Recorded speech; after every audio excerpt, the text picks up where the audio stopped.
Hey, cool. All righty. Cool.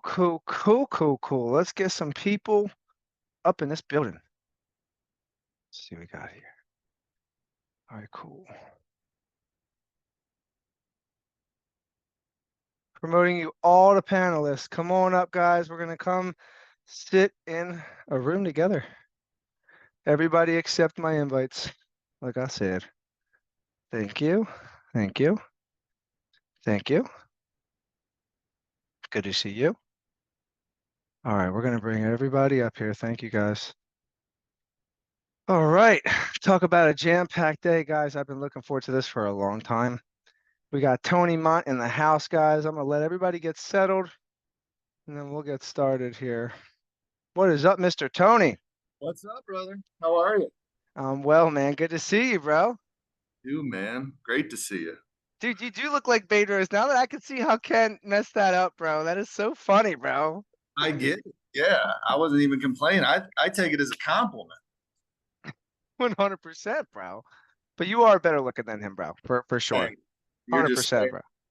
I appreciate My dog, dude. So good to see you, man, to have you up in here. This is going to be cool, man, because I know we're going to have some people just kind of scurrying in, guys. I'm going to invite all of you guys in as panelists. There's going to be people on camera, Tony, and there's people that are off camera as well. Guys, as you come in, just know I'm going to invite you up as a panelist. It doesn't mean you have to talk or say anything, but I want to bring you in. Hey, Cassidy, good to see you. What's up, Seth? Great to see you. Kim, Mike, good to see you. I got crazy kids running around. They're all in my backyard right now, so bear with me, guys. I'm going to bring all of the attendees up. Carolyn, good to see you. John, Rob, all of you guys are going to accept the panelist invite and come on up. This is like Unplugged with Nirvana. If you guys have ever seen that live concert before, that's exactly what's about to go down. And that was actually one of the most legendary albums, if I may recall correctly, if I may I say agree so. 100%. 100%, bro. So I want you guys to come get cozy with Tony. Oh, that's a good one. I should have marketed it that way.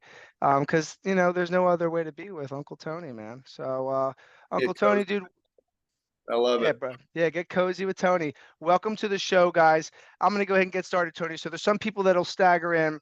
We're gonna jam for 1 hour, and that's it. My mom just had hip surgery, plus I have a hard stop, unfortunately. So I'm gonna not deprive you guys any longer from the man, the myth. Tony, thanks for being with us, bro. I mean, dude, just you spending time with us, I think is so valuable to myself, and I bring who I value to my partners. So just to see you, bro. I mean, I can't wait to catch up with you in person. But man, like you've been through, I've watched your evolution. I don't know how anybody else has seen what I've seen. If they do, they know. Since I visited your office in Raleigh, I think it was a year and a half ago, to where Mm-hmm. you are today, bro, and to where you were before that, like catch us up real quick. And then this is going to be a nice bedside fire content conversation, bro, where I mean, we got some killers in our group, bro, but like the message that you provide, dude, I just wanted to just be organic coming from you because if they get an ounce of what I got, I know they're going to be able to take that and embody that as they move forward in this business. From the way you're able to bulletproof your conversations emotionally when you're getting on the phone with people, knowing the hurricane that's about to come your way, and yet you remain calm, cool, and calculated through all of it with a smile on your face. That was one of the things that really stuck out to me. But the fact that inside you are a savage and loyal advocate on behalf of all those that you serve and represent, and that how you like tightrope walk balance, that fine little balance right there.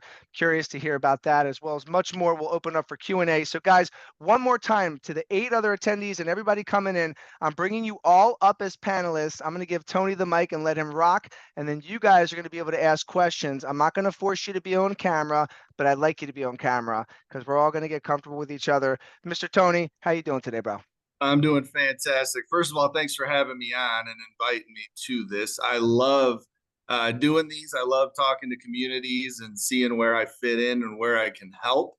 So you guys are in the right room here with John, who he's one of these guys to me that is is special to me because he's always staying in touch. He's always positive. He's always got a million things going on in his mind.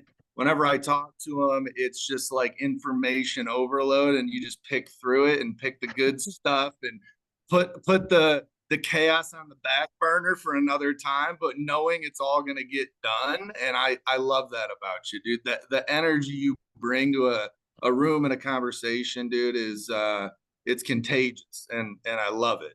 So first of all, thank you.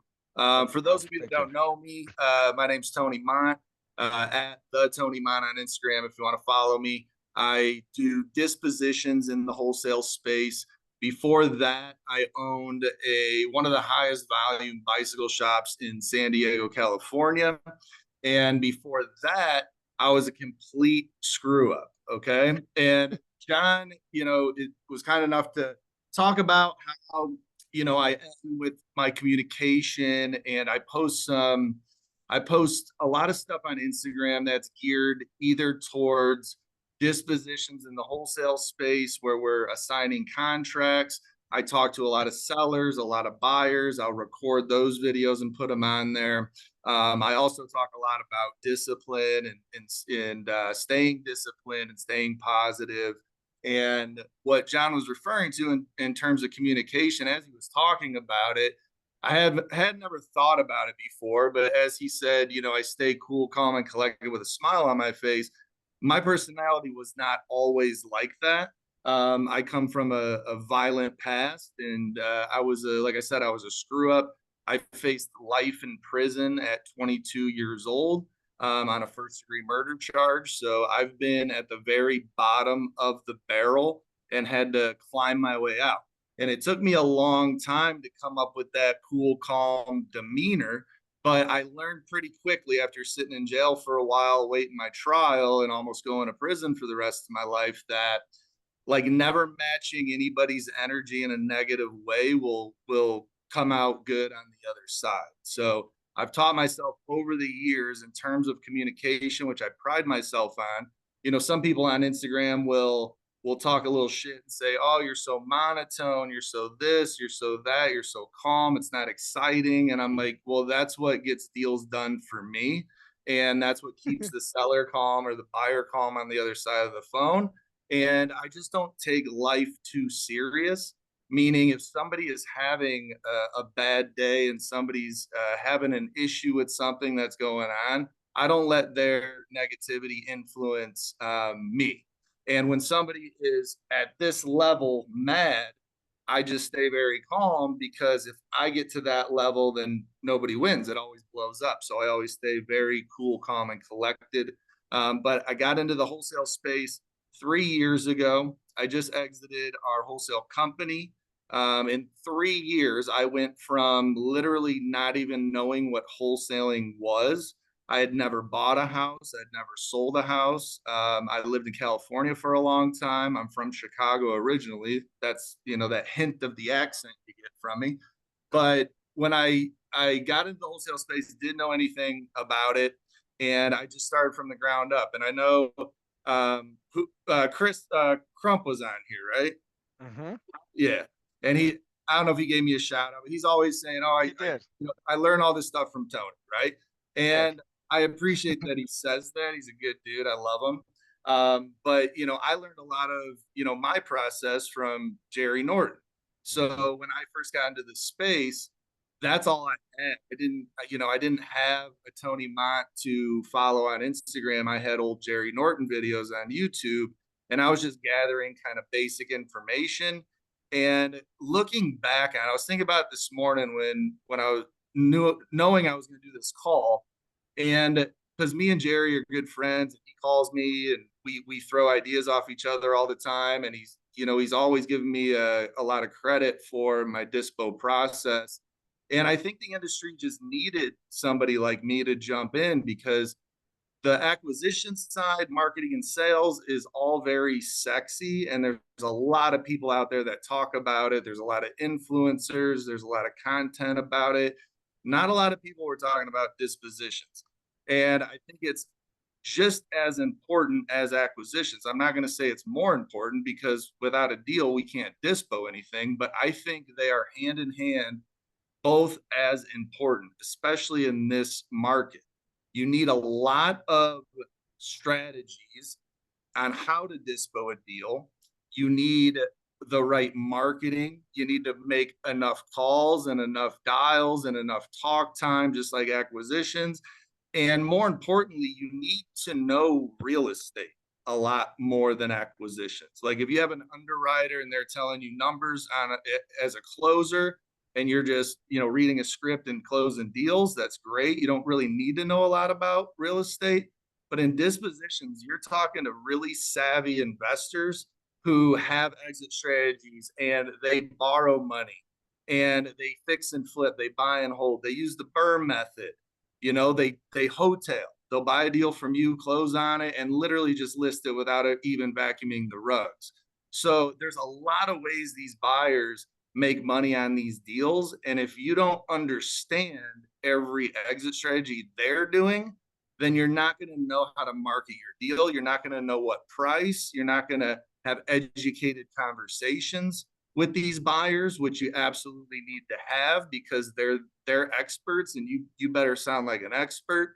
You need to learn how to run comps really well, and you need to know if it's a deal or not. You need to know the exit strategy so you can have a big range of what you can offer your seller because you know what your buyer might pay for it, and you need to understand your market. So there's a lot that goes into it, and us as salespeople, you can be a good salesperson without a lot of knowledge of your product, but to get great and to get to that next level, you have to become a master of what you're selling. And I think we miss that in the wholesale space because it's a lot of hustlers that get into it. It's a lot of people that are working out of a spare bedroom. They're getting a lot of bad information from bad coaches.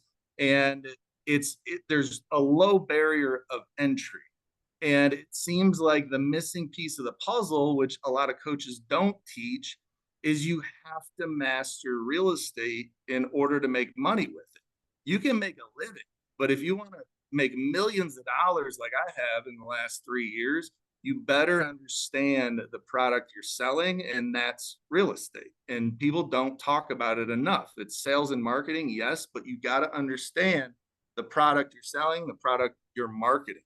So in 3 years, I was able to start from zero and do $8.6 million in assignment fees, which was almost $63 million worth of real estate. I don't have a real estate license. And like I said, I just bought my first home. I've owned a bunch of rentals, but I just bought my first home I've ever lived in, and I'll be 41 on Monday. So, not being an agent, not starting with no knowledge of real estate, being able to sell over $62 million worth of real estate in 3 years took a lot of hard work. First of all, it took a lot of conversations. It took a lot of learning, but it took a very efficient process in order to sell over 400 deals in that short amount of time. A lot of the time I was by myself. Sorry, this light is on an automatic. But I'm sorry, guys, too. Like I usually have a good studio set up. We just got in our office on Monday, so I'm just rolling with that. Yeah, I'm in some spare office right now, so We bear love with it, bro. We love it, me. dude. And This is awesome. I'm on a tab. So, but what I was saying is, a lot of those deals, I was learning on my own, and until I hired a team, and then once I hired a team, then I had to hold them accountable, had to audit deals and make sure everything was good. So it's been a long journey, but we just sold the wholesale business $4.5 million, and now I'm out here in Scottsdale, Arizona. I'm rebuilding a JV Dispo team right now, and I have plans on being one of the biggest Dispo JV companies on the planet is my goal. Let's And go. I do a lot of coaching. My partner's Cline, if you guys know him, and we do a lot of coaching together. We do a lot of coaching separate. We have communities, we have groups, but our goal is always to make sure. Like I had a call with a guy today, and in wholesaling. He had a partner, it fell out. They didn't really know what they were doing. They could lock up deals, they couldn't dispo them. So he ended up getting a job. And he was telling me about this job, and he's like, I'm doing medical sales. It's paying the bills. I got a 401k, but I absolutely hate it. And I'm like, well, how much money do you make? He's like, a little over 100 grand a year. And I'm like, dude, you could work literally 2 hours a day and make that in wholesale. So, like, our goal is to make sure anybody we coach, anybody who's interested in wholesaling, is getting the right information where they don't have to be miserable in a W-2, a 9 to 5 job. Like, nobody should have that in their life. Knowing this model and knowing real estate, there is so many ways to make money in real estate: fix and flipping, buy and holding, wholesaling, novate, seller finance, sub two. Like, you can make so much money in this game because there's such big spreads that nobody should nobody should have to work if they don't want to. Nobody should have to get a job, I should say, if they don't want to. You put in the same amount of energy into this where you're making the money, then you're gonna make way more money than you can at any job, even being a CEO of a company. You can make millions and millions of dollars in this business, depending on how big you want to make it, because your 9 to 5 right now is somebody else's passive income. Somebody is using you as a rental, right? They're getting cash flow from you. And you never want to be in that position. Like, you want to be the person creating that passive income, creating those big spreads and that money. Like, however hard you want to work is how much money you're going to make. And that's it. You can control your money, your income in this business. I truly believe that. We help people every single day. And I just dispoed a deal for a kid we've been mentoring for 3 weeks, and he made $15,000 in 3 weeks on a deal. Didn't know anything about wholesaling when he came to us. We taught him how to market, how to lock up a deal. He did. He sent it to me, and I sold it for him in less than a week. So you can really make it in this business. So I don't have enough time to like go through everything I can teach you guys. So when I was talking to John the other day, I was like, well, with this hour we have, like, I would like to open it up to questions you guys might have. I think that's the best way for me to give back to this community. And I don't want anybody to be shy.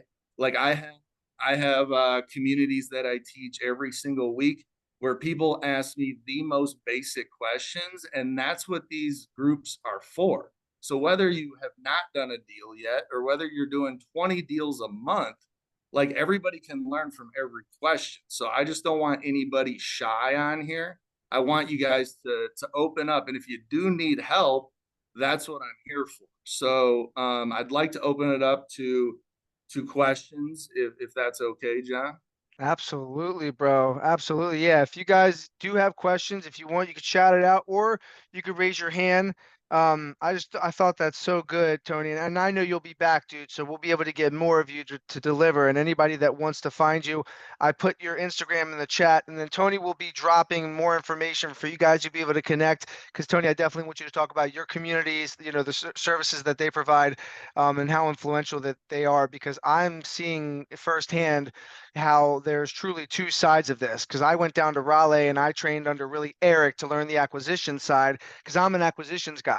But lately I've been just getting my ass handed to me when it comes to the disposition side, and I just don't like that side. You know what I mean? So, and I've made the logical choice and the conscious choice that I don't want to be on that side, right? Like, there are people that are great at dealing with it. Like, you could shoot arrows at Tony all day long. She'd be like, yeah, it's all good, and I'm sorry you feel that way, and your mother still wants us to close. So, and I know that I could do that if I wanted to do that, but we can choose in this business. And one thing before we open up for questions, I just want to kind of recant, you said the same amount of energy. That's where people miss the boat is, when they have to go to work and they have to check in 8 hours for somebody else, they have to give some sort of energy, otherwise they get fired. But when they're working for themselves, how they slack off when it comes to that. So the discipline with you is one of the craziest things I've ever seen out of anybody, let alone, just somebody who does business, right? But how that correlates over, I just think that's so fascinating with you. And just looking at the pure numbers, like these are numbers I'll never forget. When I first met you, I saw you and Eric in Milwaukee when it was the Hustle Hard Summit. And I'm like, I see this motherfucker, Eric with a gold watch, and Tony's like Jack with a fucking yacht master. I'm like, who are these guys? You know what I'm saying? It's like, and then they're just the most nice, compassionate, down to earth dudes that are just like on their way up. They were literally in ascension mode, skyrocketing at that point. Not everybody had known about them at that point. So I got to literally meet them right before the hockey puck stick, mind, right? So it was like this with constant growth, but like the hockey puck stick occurred right at that time. So just watching the 8.6 mil in assignments in 3 years, 63 million worth of total real estate, 400 deals, having never been in the real estate industry before, you just see what a lacking and what you've built on the dispo side, that people on the acquisition side, if they don't latch onto it, they're going to have a lot of heartache and pain. So I'm sure there are some questions, guys. I know I have some, but I'll hold them in case you guys have some. We can straight up open this up now. Straight fireside chat with Tony, guys. Ask away. This is your time. Yep. Who's got one? What is the secret? What's the secret to the dispo? Who is that? Gray? Great. Yeah. Gray. What's the secret to Dispo? So I mean, I do work on the dispo side, and I go into Artemis mode. I go down that list, and I just start talking interest into people and feeling out. And I'm good at being a psychologist too, because I really have to kind of feel where these people are coming from, because nobody comes with an open door. They're always shut off, right? So it's getting through to that human being and seeing where they're really at. You know what I mean? I found something out today with a deal I'm dispoing in Baltimore, and this guy did a walkthrough, had all this interest, and then walked away. And I was like, wait a second, why? Come to find out, he's kind of new at this. He has like 3 deals under his belt, and he was trying to take this down on his own. And it was as simple as just kind of getting down to the nitty gritty of he didn't have the financing, right? Mhm. But he didn't want to show his cards. That's embarrassing. You don't want to be like, hey, I'm sorry, I just don't have the money, right?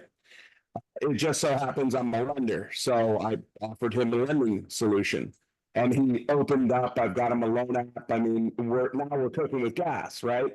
But it's really, what is your entry on a lot of these to, I guess, get to that dispo to really feel out who's full of shit and who's not, right? I guess is the Sure. bottom line. Yeah. And I mean, who's full of shit, who's not? That's going to take you understanding and being an expert so you can sniff that out. If you don't have enough conversations and you don't know the market that well, and you don't know lending that well or hard money that well, there's a million things you need to learn so you can sniff out the bullshit, basically, and specifically of what you're talking about with a buyer. But kind of the big picture of Dispo is you have to believe in your deal. If you don't believe in it, then nobody else is going to believe it. So every time you're sending this deal out, every time you're creating marketing for it, every time you're talking to a buyer for it, this is the greatest deal. You will take this deal down if you don't find a buyer for it, because there's money to be made, right? Right. So you have to go into every single conversation like that. You have to believe in your deal. And if you don't believe in your deal, then nobody else is going to. So why even work it, right? Like, cancel it if it's not it. You don't want to be sending bad deals out to your buyers, and then they know you as the bad deal guy. So in terms of marketing a deal, like, we put a package together that breaks down how much money our investor is going to make on this thing. So we don't hide anything. We will break down the numbers if it's a fix and flip. We'll show the comps that prove that. We'll break down the numbers on a buy and hold.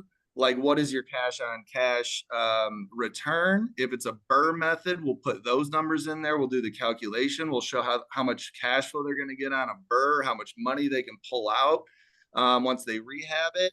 Like, that's why I always say you have to be an expert, because the way you package this deal, it could be a good fix and flip, or it could be a better buy and hold for somebody. So how are you going to market this? Are you going to market it as a fix and flip where somebody can make 10% return on it? Or are you going to market it as a buy and hold or a BRRRR method where somebody could cash flow $1,000 a month on it?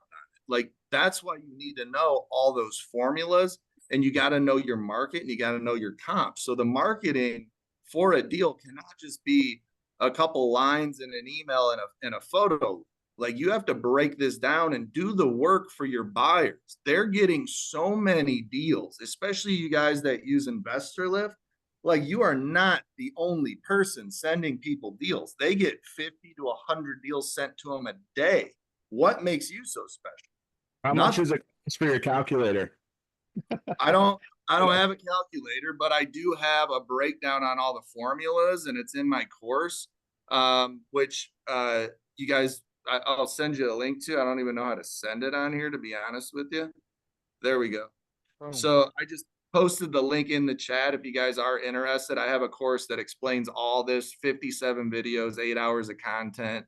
If it's something you guys are really interested in. But what I was saying about the buyers is, like, how do you stick out to your buyers? And it's got to be the package you create on this deal, because if they see an email come through and it's just the basics with a photo link and no breakdown, why would they even spend time to look at that when they have 50 deals in their email? So you make it appealing for them, and you got to break it down. The title's got to be, how much money are they going to make on this deal? Make a quick 30 grand. Cash flow $900 a month on this BRRRR. You know, it's got to be catchy where they're going to click on it, and all the information's in there. Do the work for your buyer. I mean, they're going to check it and run their own comps, but why not have all the comps in there, have the breakdown in there, have really good photos, have all the information. We want to make it super easy on these guys, because we know there's a lot of bad wholesalers out there selling bad deals and not being direct to sell, that they're daisy chaining, whatever it might be. So if it's vacant with a lockbox, put that on there. If if it's post occupancy, put that on there. Like, be easy to work with, first of all, and make sure it's a good breaking deal. Down the numbers for them automatic is, like, definitely that's going to be huge, because it's a no-brainer at that point. The sales part is not hard to do. Photos, of course, but really breaking down that's huge. Well, it's gonna knock my marketing. It has to be right. And it's going to knock out a lot of objections and a lot of pressure sales on the deal. Like, if it's marketed correctly, then how can somebody give you an objection on the deal if you broke everything down and showed them how much money you can make on it? So remember what we said in the beginning, you believe in the deal, right? You know the numbers are right. You know your comps are right. You know you're not deceiving anybody or selling a bad deal. So we already believe in our deal. So that means we believe in our numbers. And we send this deal out believing that.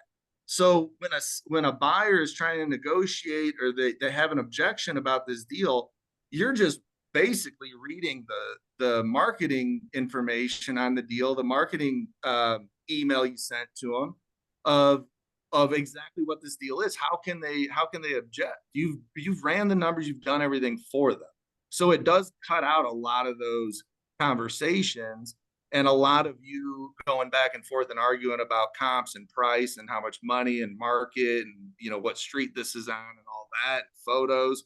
Like, the marketing is half the battle on these deals, and you'll get a lot more attention on it as well. And it's not just sending an email, it's sending an email, sending a text messages, and calling your buyers. If you have a list of qualified buyers or buyers agents, you need to get on the damn phone and call them, make sure they're getting your email, make sure they're getting your text, check in with them every time you get a deal, and sell them on the deal. Go over the deal with them on the phone. Have them pull it up in their email while you're on the phone with them. So it takes a lot of work. This isn't 2020 anymore. It's not 2021 where you can just throw a deal on a Facebook marketplace and it sells the next day. Like right now in this market, there are certain markets you gotta work for it. It's gonna take a little longer to move it. Maybe it's gonna take a little bit more phone calls. It's gonna take some more talk time. But I'm still selling real estate. I'm still dispoing deals. So it's a great market still. You just got to work for it, you know? I So love that.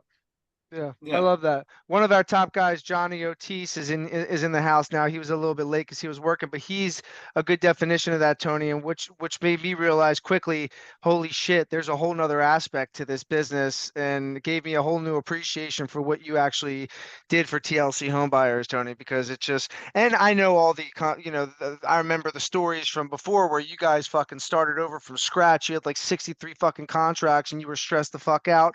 And Eric was like, bro, what do you want me to do? And you're like, bro, I just want to fucking let go of all of them. And you yeah, started over from scratch. Like, I want to talk about that, revisit that mindset that you had on. I want to know what happened there. Real quick, though, I want to move to Hunter because he's been waiting. He's got his hand up. Mr. Lodwick, what you got, bro, for Tony? Hey, what's up, Tony? Just wanted to say all your videos with Jerry, been watching all those every time they drop. I think one dropped like yesterday. All of them are fire. So I just got a quick couple questions for you because obviously, you're the Dispo goat, Dispo daddy. That's what they call you. So a couple questions. I guess with your guys' acquisitions team, how many guys did you actually have? Did you guys have like 7 guys under? And then with that, are a lot of the deals that you guys are locking up, are you locking up and then like percentage wise, would you say you have to go back to a lot of them and actually get them cheaper based on, what they locked it up at, what the buyers that actually go walk it, tell you what they need to be at? Like, what would you say that kind of percentage is? And then last question, I know it's kind of a lot. John, he brought in Rich Wonders not too long ago. He put us on to more novations, and I really like that route. Is that a route that you guys took a lot, or was that like a small percentage of your guys' business? yeah. Well, thanks for the compliment. First of all, with the Jerry Norton videos, those are great. I love shooting content with him. So for our acquisitions team, we ended with 5.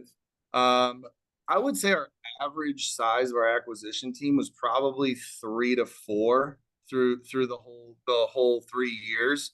And back in like 2021 when we started and into 22 before the market shifted a little bit, we were always running two acquisitions to 1 dispo.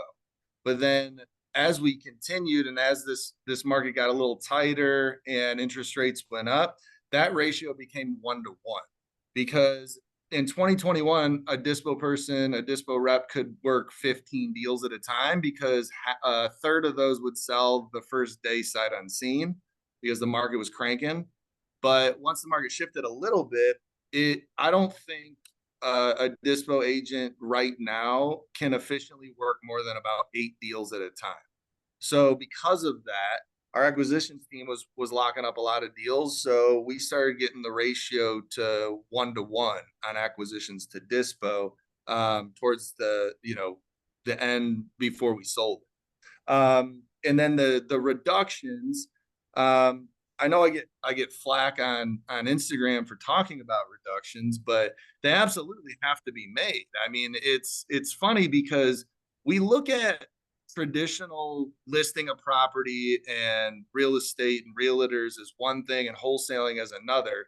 There's renegotiations on almost every single transaction, whether you're listing it with a realtor on the MLS or you're wholesaling. There's always going to be renegotiations. There's always going to be inspections and things that come up that the seller either knew or didn't know, and we didn't know. So absolutely, there's going to be reductions because of that. We never went in for a reduction when it was a deal and everything went smooth, and we never got greedy and wanted to just make more money. The only times I would go in for reductions was if we get it under contract and the property, once we get the photos back or an inspection done or a buyer walked it and gave us feedback, if it was in worse condition than the seller either knew or knew and didn't tell us, we would get a reduction. Like that was really it. So yeah, there was some deals that, we thought were $30,000 deals, and they ended up being a $5,000 deal because of that, because of the condition. And we went back and squeezed another 10 grand, Yeah, Tony, because we heard you stole a line from Chris Crump. He said he came up with the quote, "Big deals get small and small deals go away." yeah, I mean that's in any business, right? No, That's no, in he said that you made that quote up. He took it from you. I was just messing with you, saying that he said it and you stole it from him. Uh, I love them. yeah. But yeah, I mean that's the thing in this business. We're buying these sight unseen without seeing photos or walk. So there's going to be reductions. But to answer your question, like the percentage, it was, I would say maybe 10% of our deals we would have to do that. It wasn't a ton of them. 10 to 20%, I would say, just so I'm not lying to you. But it didn't happen a ton because, you know, we were on the phone with the sellers for 45 minutes, an hour, hour and a half sometimes. So we pretty much knew what the property condition was. And we were running comps and we were seeing the area. So the numbers were the numbers for the most part. But, once in a while, you got to get a reduction. In terms of novations, we never did a ton of novations. The novations we did ended up being really good. I think there was one, like a 45, 60-day period, we did over $400,000 in profit on novations.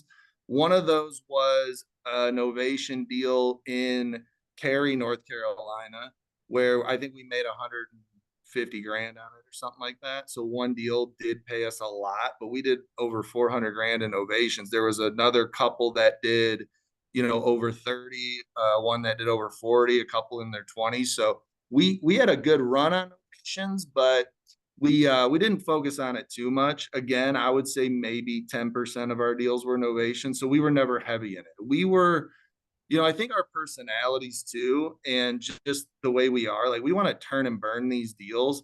I'd rather sell, 5 wholesale deals and close in 30 days or less for 20 grand each than sell $100,000 deal that takes 5 months to do. So we're sales guys and we got energy and we want things moving. So we never went heavy innovations. It's a great strategy. Some people kill it. We just never focused on it. We're, in the beginning too, it's like you get shiny objects and you go to an event or, Rich Wonders comes out here, whoever, and they're teaching you a strategy. You can't even do one wholesale deal a month. And now you want to jump to novations and now you want to start fix and flipping. Like we came into this thing and felt that in the beginning of, man, we got shiny object syndrome because we're learning so much. Why not just be the best wholesalers in the game?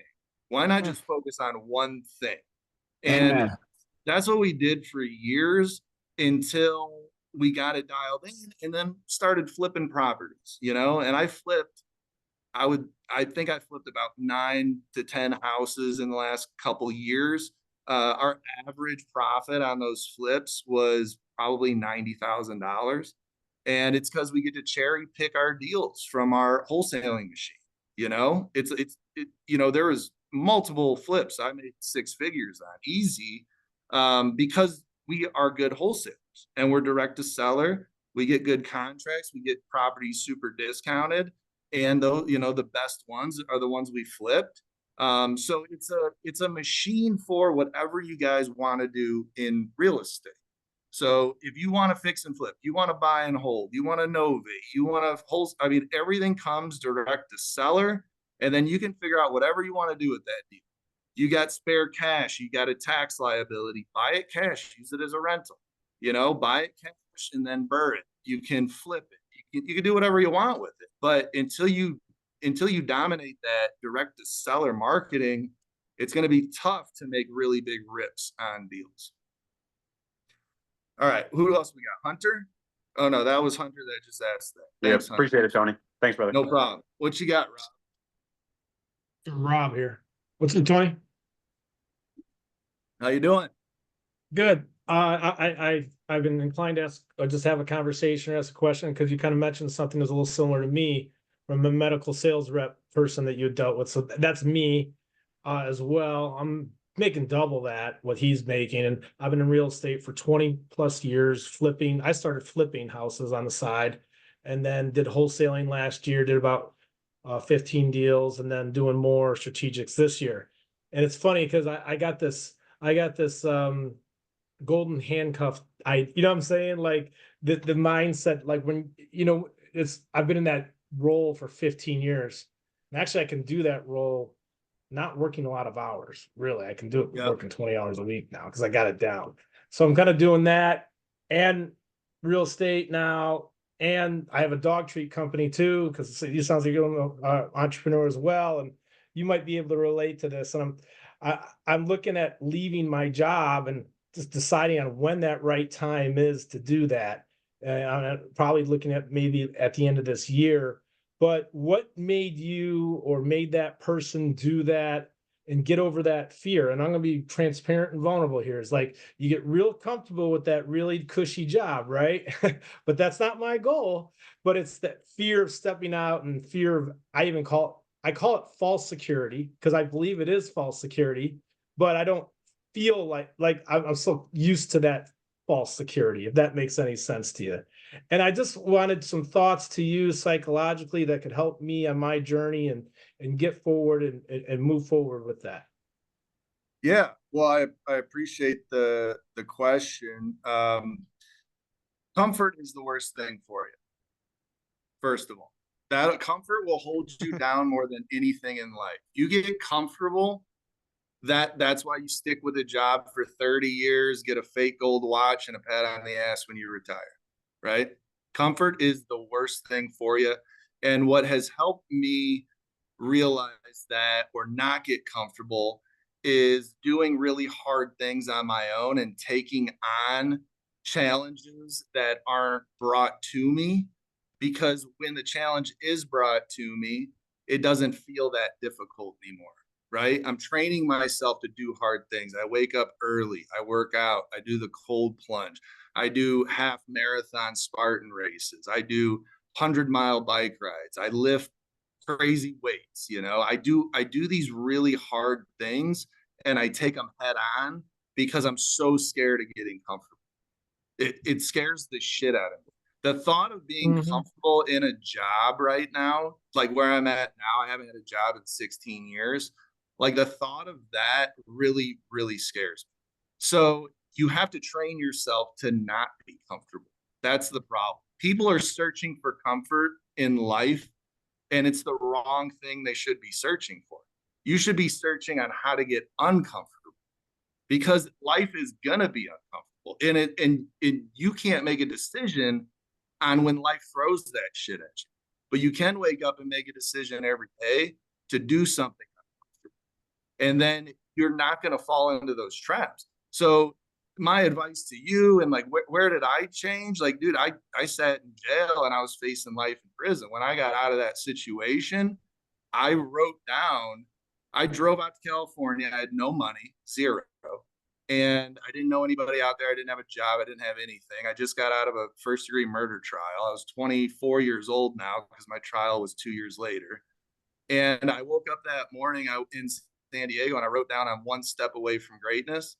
And every single day I was out there, I figured out how to work really fucking hard and make something of myself. So that was the switch for me.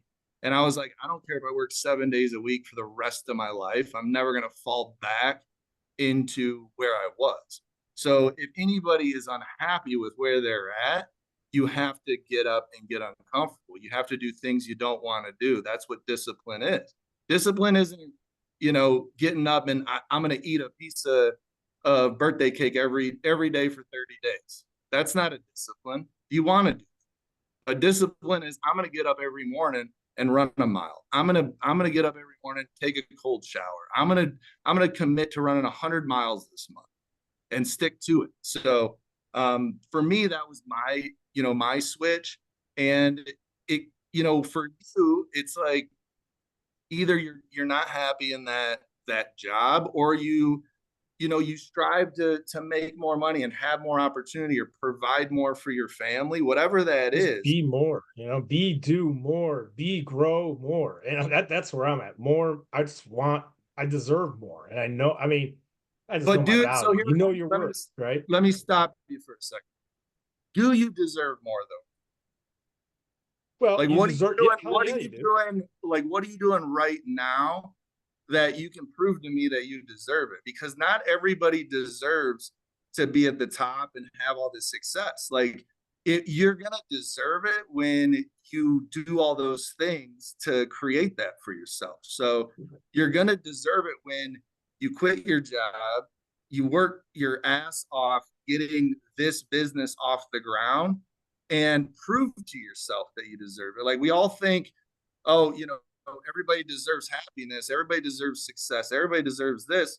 No, they fucking don't. Not everybody deserves it. Like, you got to prove to yourself you deserve it, right? And sometimes it's a hard decision, but if you truly, like, you're going to either live with regret that you never did it, or you're going to fucking do it. And either it's going to be hard. No fucking doubt. It's going to be hard. Building this business that I did was really fucking hard. There was days I fucking broke down and cried in Eric's office. I felt like quitting. I fucking wanted to give up, but I never did it. I just kept going. So either you're going to fail, you're going to quit, or you're going to succeed. Those are the only two options. You either quit or you succeed. That is it. Because I've seen it a million times in a lot of different businesses, especially this though, where the people that do not give up are all successful. It's not a coincidence. The people that quit are either comfortable in their job, they're going to live with regret. I would rather work really fucking hard for 3 years and make millions of dollars and set myself up than live with regret for the rest of my life. That's where I'm. You know where anxiety and depression comes from? It's that fucking regret in the back of your mind. It's shit you're not dealing with. It's conversations you're not having. It's stuff you're not getting off your chest. So you want to silence that fucking voice? You got to get that shit out. You got to get the demons out of you. You got to get up and run. You got to fucking do something, right? You got to keep moving. So yeah, my advice to you, dude, when you're ready, you're going to know it and you're going to make the decision. You're going to say, you know what? Fuck it. I'm quitting my job. I'm going all in on this. And the only thing you got to promise yourself is do not give up. It's going to be fucking hard, but the minute you give up, you're failing. If you do not give up, you will not fail. You will succeed 100%. I promise you. Well, when you quit your job, you don't have a choice. You're not giving up, right? Yeah. Don't give yourself That's a good point. Burn the boats. There's no turn back at that time. Yeah, burn the fucking boats. That's it. Burn the boats. All right, thanks, man. Appreciate it. Thank you. Thanks, Robbie. Yeah, it's good stuff, dude. Literally, like, that's the stuff that legends are made of right there, is not quitting. I saw somebody else had their hand up. Mr. Alan Wallace, are you good? Did you need to say something, sir? You can come off mute if so. Yeah, I'm off mute now. Yeah. Yes, sir. Yeah, I don't know. I don't have my camera or the mute button until just now. So I tried to invite you up on stage. You declined my invite, my brother. You can come up as a panelist. I did not. I didn't. Well, come on up. Everybody, ladies and gentlemen, Alan Wallace, welcome, bro. Let's go. You're usually on camera anyway. We've missed your face today, buddy. What's your question for Tony, though? Oh my gosh, dude, I'm an old man. You can't distract me like that and then ask me to remember what I was doing a minute ago. I had a great question. It was like the best question ever, and now it's gone. So, yeah. Dude, I got the same problem, dude. My mind races like a goddamn racehorse. So as everybody's talking, I'm writing shit down or I'll lose it, So I fucking, that's one method to the madness, dude. Having a fucking notepad all goddamn day. All the first day. thing I do when I get to the office is I get here early because I don't want any distractions. And I make a list of shit I got to do for the day. And then I slowly check that shit off. Because if I didn't write a new list every single day, I'd be fucking lost. And as I'm on the phone with somebody, I'm taking notes the whole time. As somebody's talking, as I'm talking, when I come up with a good idea in a morning meeting, whatever, I'm fucking taking notes all day long. So I feel your pain, brother. On a pad, Tony, or like a book, or just whatever? Like, what are you notating Dude, on? I'll write it on a fucking napkin. Yeah, I don't know. Oof. So here's what I'll do. I'll come in the morning and like I'll have a list of stuff I have to do, right? And it could be on a piece of paper, it could be in a pad, whatever. I just grab anything. And out of that list of stuff I need to do, as I start working on it, I put a circle next to whatever I'm working on. If I complete that task, I'll put a check mark on it, right? And I list everything from, is it going to fucking make money today, to not as important, right? It can wait till tomorrow. So I put whatever's going to make money today at the top of my list, and I work from the top down. And some things I'll start and I just can't complete. Somebody didn't get back to me, whatever it is. I'm waiting on an email. So the next day, I just refer to that piece of paper, that note, and everything I started and didn't complete then becomes right underneath what's going to make money today. So my next morning, what's going to make money today, I put down those tasks. And then everything I started didn't complete goes under that. And then all the new shit goes under that. And it's just an ongoing thing. And I keep it. And it could either be on a napkin, I transfer it to a notepad, whatever. I don't care. I don't like go back and read it like a fucking journal, but I just keep it rolling every day. And that you start chipping away at these things you got to do, you're going to get a lot done. Trust me. You got to stay organized. Love that. I battled with that. I just want to give my 2 cents on that. I battled with like pieces of paper and notepads, and I've learned that book, like she's talking about, is huge because it's all together. It keeps state in one, so you can go from another. Where I have sheets of paper and this and that, or a notebook like John had, and it gets torn off and lost. So the book has been huge for me. Love it. Love it. Whatever works. Yep. Totally agree. Any questions, guys? Anybody else for Tony? Johnny O, Gray, Kim, Lisa, Mike, James, Sean, Mike, I Steph. can kind of touch back on what he was saying a little bit earlier. My dad is my sensei, very successful businessman, and he said, "Gray, if you ever want to make money, get bills. Yeah. Get fucking bills. You'll make it happen." You know what I mean? And that's really when your back's against the wall. Rob. I mean, to be honest with you, take that plunge. You have to in order to see what you're really fucking made out of. Every man needs a rite of passage, and that rite of passage is only taken on your own. So when you're sitting there in somebody else's office or getting a paycheck from somebody else, you're not getting your rite of passage. And I think that's, the strength that I got out of what Tony's saying here, because I believe in it too myself. I'm one of those cats. I go all in, no doubt. Yeah. You got to. And Hunter's got another question too. What's up, Hunter? Yeah, quick question. Last question, Tony. I know that you guys just moved out here to Scottsdale. I was actually at the Hustle Summit whenever it was, I think last month or month before. I know you spoke up there. Are you going to be running any type of events down here, that are like more secluded that I can like be a part of? Yeah, so we got 2 coming up actually. I got one at my house that I'm doing, which is a leadership event. I'm going to have some Navy SEALs come and speak. That's going to be real intimate. It's going to be like 15 to 20 people.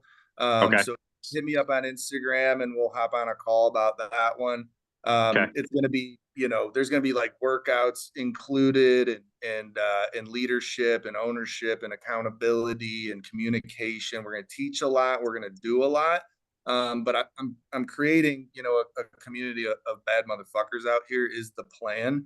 And I'm going to continue doing those type of events. If you're looking for something kind of intimate, we're not going to talk a lot about sales or wholesaling or anything at that one. That's more just business owners and people that just want to, be a better leader, be a better communicator and hold themselves accountable. And we're going to do that. And then we're having a mastermind in our office here, October here. We just came up with the dates today. Sorry. That'll be October 25th and 26th in our office. So that's 120 people coming to that one. I think tickets are, I think Same as last, like 5. Oh, no, 15. Okay. I think they're 1,500 and 5,000 for VIP. Okay. Gotcha. It's a 2-day event though, and it's not an event like the Hustle Summit. It's a mastermind event where we're gonna, me, Eric, and Shyla are gonna teach our entire process to the group. So there'll be 2 separate stages or presentation areas. Maybe I'll be on one teaching my process. Eric will be on the other side teaching his. We'll flip flop, and then we'll teach the other side because that's how our office is set up. So it'll be a 2-day event of just teaching you guys the wholesaling model and everything we do in our office to scale. Andy Elliott speaking at it as well. So it's 1,500 for 2 days and the 5,000 for the VIP. We're figuring out what we're gonna do with that, but it'll be a dinner, private dinner with all of us. Maybe a cigar or something like that afterwards. Okay, sweet. Thanks, brother. I'll hit you up for that intimate one for sure. He's gonna make you Yeah. throw up in the workouts though, Hunter. So get ready for that. You're gonna puke Oh, I'm for sure. sure. It's I'm gonna sure. be tough, but I'm designing those events at my house. They're gonna be, small groups, but come it's to that. all gonna be teamwork to get these deals or to get these challenges done. So anybody can do anything we're gonna do because we're doing it as a team. So it's not gonna be that scary, but I'll be screaming at you for sure. Yeah, I'll be there just to watch Hunter throw up most likely, or maybe he'll laugh at me because I'll be the one throwing up. That'll be awesome. But I'm definitely looking forward to that for sure. Hunter, any other questions, bro? No, that's all. If you're not throwing up, that means you didn't work hard enough, right? Absolutely. There you go, bro. There you go. So in the last closing minutes, guys, before we rock off here, what other questions do we have for Tony? Anything at all that you guys can think of? You definitely got to drop him a follow. I know that's for sure. I just put his Instagram there. Tony, what would be, people are hitting me up privately. People are sending me text message. We have pretty much one, in-house gentleman, John Otis, who is one of my business partners. I've been dispositioning. He is the definition of what you said when you talk about making calls, doing the work. This motherfucker's a savage out of New York. And, he's a dispo, G, you know what I'm saying? So we know there's separate sides. And we also know that, there's not that many people that can do what you guys do. If folks wanted to work with you, because John has a link that I just released in my community for folks that want to work with him. Is there a link that you have for folks in the community that want to submit deals to Dispo, since that's something that you are building, is a question that people So I'll give you guys a rundown on stuff that I offer, right? So I'm gonna type the form for JV deals in the chat right now. And if you guys have a deal and it is a deal and you need it moved, that form it didn't come up as a link, sorry. Yeah. John, Okay. can you type that in a website and post the link for me? Yep, absolutely. Thanks, buddy. So you could submit JV deals on that. That link actually worked. Did it? Okay. Yeah. It didn't show up as but yeah, so I do have a JV form if you guys want me to JV deals for you. I'm building that team out here. I got one guy hired now. I should have 2 more next week. So we're going to be cranking August 5th on that venture. I do a lot of dispo and sales coaching. I have a wholesaling course, which isn't just dispo. It's a lot of things that we've talked about here today with learning the market, exit strategies, the entire dispo process, how we cast a wide net, how we find cash buyers, how we use a sniper approach, literally. that I've ever done in 3 years. I just refilmed it and broke it down real granularly. So it's me teaching basically on a blackboard. I teach all the formulas like Gray was asking about. And then same with comping. I do comping videos on there as well. And I talk through them on what I'm looking for. And then, there's Loom videos attached to everything with me actually doing the work. So, if it's good for anybody in wholesaling, whether you're an acquisition, dispo, whatever, and you have it for life when you buy it. So you're going to, when you get to a point in your process and you need a refresher, you just pull the course open and you watch a 5 to 20-minute video to freshen you up on it. It's great for onboarding team members. But I do have a wholesaling course I sell, and I have a community that we meet every 2 weeks and do calls just like this. It's open Q&A. So anybody having issues over the last 2 weeks, I help them solve those issues. Those calls are usually about 2 hours. Sometimes we go 4 hours. It just depends. And then, there's one-on-one calls I do with people as well. But I John's got the links in there. There should be 2 links. Tony, we'll need a custom link for the PCP program too, because with Otis, what we do is, he usually cracks people at a certain percentage, but when they come through the PCP, they get a little bit of love because we're doing volume through him. So we're going to want to put together a custom link. So you guys will get, Tony, you and I will talk about that, and then we'll release that in the private Facebook group for them, if that's okay. So for right now, those 2 links, the mentorship and the course, Tony posted that too, but you guys can go check both of those out. And then, I'm gonna firm that up because I know we're gearing up to do volume. There's pretty much nobody else that's going to be coming in behind you. We've got our guys locked and dialed. We've got David Olds coming in next week to help us with the virtual transit. Tell he loves you too, bro. Yeah, he's Yeah. saving my ass with this Novation deal right now, getting me a good title company in Texas, just letting them deal with the coordination and having other people that the seller and other people in the transaction are accountable to fucking perform instead of just yourself, guys, because you got to bulletproof your transaction in this business. Mr. Mike, real quick before we rock off, bro, I want to get your question answered with Tony. Yeah, man, I know we're up against it. Hey, Tony, nice meeting you. Appreciate the info, man. It's been great. So, question for you is like, what are some of the tools that you guys are using from a marketing perspective to go out and do these acquisitions? Are you using things like Privy or PropWire? As far as finding some of those nuggets out there.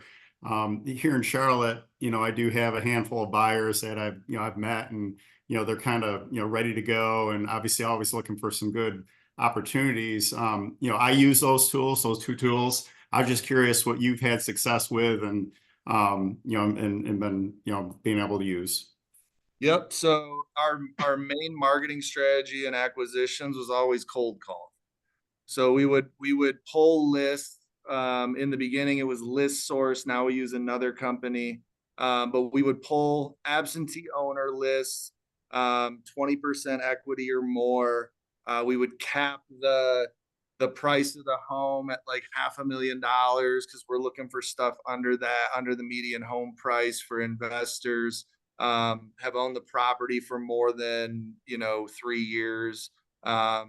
Cancel out any trustee or LLC owned properties, and that was our kind of our bread and butter for the longest time. We started doing owner occupied data after that, which performed really well. But I like calling because your leads keep coming in every day, and you can get real specific with the data. So just like you said, Mike, you met some buyers, you know what they want.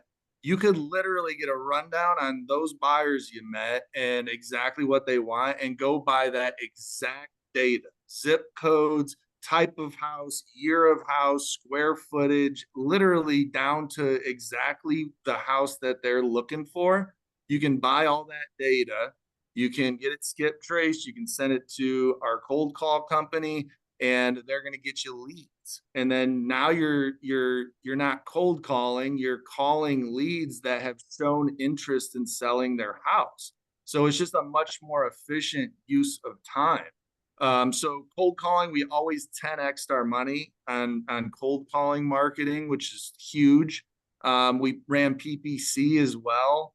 in those same markets. We about 5x'd our money on PPC, and we ran Facebook ads. I don't know the return on that because we started doing that kind of later in the business, but got a lot of good deals on Facebook as well. But those were our marketing strategies on. Yeah, that's helpful. I mean, I'm an agent. I'm a licensed agent in North Carolina. I pull like expires and that sort of thing out of MLS. Obviously, those are people that have listed their home, so they're relatively warm, right? And then with our Rocketly application that we have, I try to take those lists and scrub them as much as I can, and then pump them in there so that the the robot can get that process started. When you talk about saving time, but I think where some of the the chafe comes into play is just the contact information, right? So that skip tracing process and being able to get good information. So I was just curious, maybe some of those tools that you were using that you got the best return on. Yeah, well, hit me up. I got the best skip tracing company on the planet, in my opinion. I work with Skip Matrix. It's expensive. It's about 4 more cents a skip. But I get a discount on there for you guys with a promo code. So just hit me up on Instagram, or I'll actually drop my fucking phone number in here. Who gives a shit? So you guys can have my phone number if anybody needs any. Yeah. Rest Yeah, in because I got, peace, because I, bro. yeah, because I have to sign off. Drop your number, Tony, for sure. Guys, listen, proximity is the most important thing. Getting close to people like Tony was my focus when I came into this business. For me, being in acquisitions, naturally I gravitated towards the acquisitions because, like Tony said back then, I could throw something on the market and it would just sell itself. So I'm like, I'll circle back to you, Tony. When and if I need you, I know you're there. Well, guess what? We all fucking need it more than ever now in this market. Knowing those exit strategies on how to maneuver and exit. Guys, 858-357-1111. You're going to get blown up, Tony. Just letting you know. But guys, I'm now going to be bringing Tony into my world to be helping me with multiple things. But it's just cool to see him spreading his wings now and evolving into the levels that I know he belongs at. Tony, I just want to thank you, bro, personally for coming in and pouring into our community. All my partners, these are all my business partners. We're all looking to do deals together and make money at the end of the day. So let's make that line possible for them, and we can all kind of thrive together. Any parting words you'd like to leave us with? And I'm sorry, guys, to cut you all short. All I'll be good. back.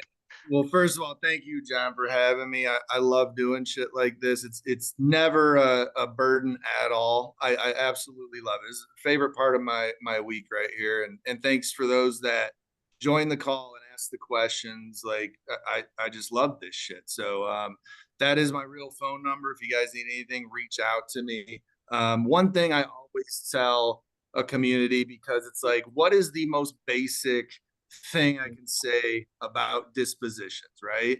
And the most basic thing I can say that helps the most is your comps are your buyers.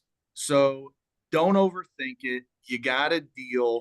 The person that is most likely to buy that deal is your fix and flip comps and your buy and hold comps. So look at your flips in the area and look at your cash buys in the area. Look at the rentals in your area.